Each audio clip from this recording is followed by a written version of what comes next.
Ma nistgħux immorru lura minn obbligi li qbilna dwarhom u rridu nibqgħu iffukati lejn operat ekonomiku nadif li għandu jwassal għall-għan ta' tnaqqis ta' gradu nofs fit-temperatura skont il-ftehim ta' Pariġi.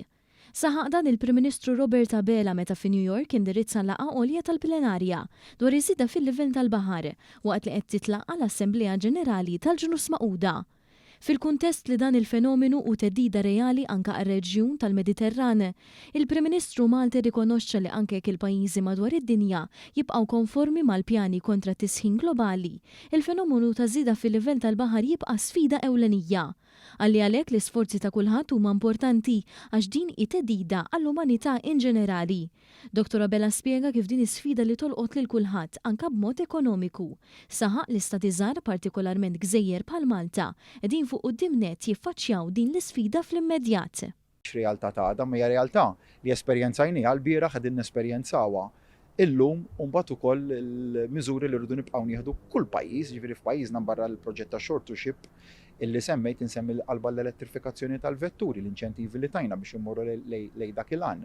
Il-proġetti li għandna maħsubin biex inżidu l-perċentwal tal-enerġija rinnovabbli fosthom il-proġetti li huma maħsubin li jsiru kemm fl-exclusive economic zone kif ukoll fl-ibħra territorjali ta' pajjiżna. Innota kif l-ewwel opportunità tal-Presidenza Maltija f'dan it-terminu ta' sentejn bħala membru mhux permanenti fil-Kunsill tas-Sigurtà tal-Ġnus Magħquda, Malta tellat fuq l-aġenda l-isfida tal-bidla fil-klima, b'mod speċjali fejn jidħol tali fenomenu fil-baħar.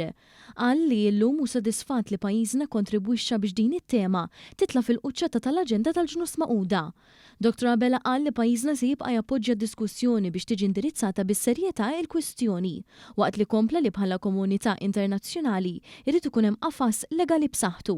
Nemmel hemmhekk bagħat messaġġ b'saħħtu ta' poplu li jrid jipproteġi r-riżorsi li għandu pajjiżna u mbagħad bħala poplu parti minn popli ikbar ukoll illi rridu nipproteġu dak li huwa l-wirt nsejjaħlu hekk l-ambjent, dak li huwa l-wirt tal-umanità, l-ambjent u naraw kif pajjiżna wkoll tul diversi snin kellu kontributi jew li inixjattiv dan il-qasam u l-intervent tal-lum nemmen li ta' kontribut żgħir ieħor biex nibqgħu nimbottaw dan il-messaġġ b'saħħtu l qudiem. Din il-laqgħa ġiet indirizzata wkoll mill-President tal-Assembleja Ġenerali Denis Francis u s-Segretarju Ġenerali tal-Ġnus Magħquda Antonio Guterres.